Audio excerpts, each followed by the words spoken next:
liberals, let's go into the EFCC. There are those who have argued that the appointment of Olukoyede is illegal. Do you agree? Seun, to answer your question, yes, I agree.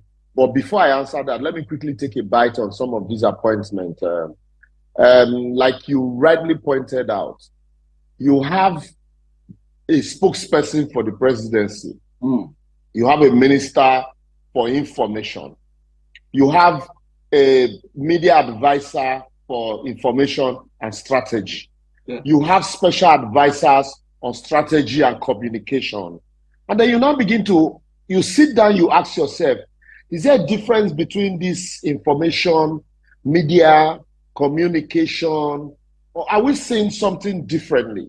And like Ayode has said, really, it shows that there is problem. It shows, you know, that there is a crisis of, what do you call it now, popularity. It also shows that, you know, there is, in the court of public opinion, there is a lot, you know, of voices against the government. And so to counter these many voices that are coming, you know, you need so many also people to speak. And this reminds me of the days of we were in opposition. You remember Alhaji Lai Mohammed did fantastically well as an opposition spokesperson.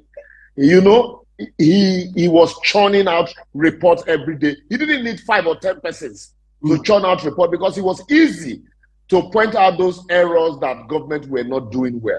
Dr. Ruben Abati was government spokesperson, but at some point, government felt he was not attacking people enough.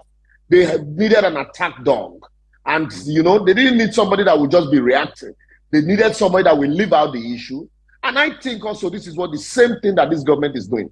When Ngelari was appointed, he said that it was going to be different, that the government was going to be different from the previous one, information management. Truly Nigerians were going to be spoken with and not talked at. But I think this government is feeling, no, look, Ngelari is not attacking enough. You remember Bayon Nonuga, fantastic communication strategist, you know, somebody that's been around for a long time and we all respect him. But to a very large extent during the campaign, I think also he threw caution to the wind and went straight into the mud. He went straight into the mud, and then, you know, some of those things that he preached against, you know, we started seeing him, you know, doing those same things. And I think that's why they are bringing him now. Please come replicate some of those things you did during the campaign. I don't think this is the time we need all of those mudslinging. This is the time for the government to sit back and try as much as you can, you know, to build synergy. You know, through your works, like how they have said, let your work speak. Nigeria, as we speak, is battered. The government, you know, it's almost as if the government removed subsidy from petroleum, and after you remove the subsidy, you really don't know what to do. You are floating the dollar, and after floating the dollar, you're doing trial and error with policies. And so it is not a time to begin to look for many hands to try to speak for what is not there. If you do what is right, some of us will come out and say, yes, government has done well here. When you do not do well, it behoves on us also to come out and say the government is not doing well.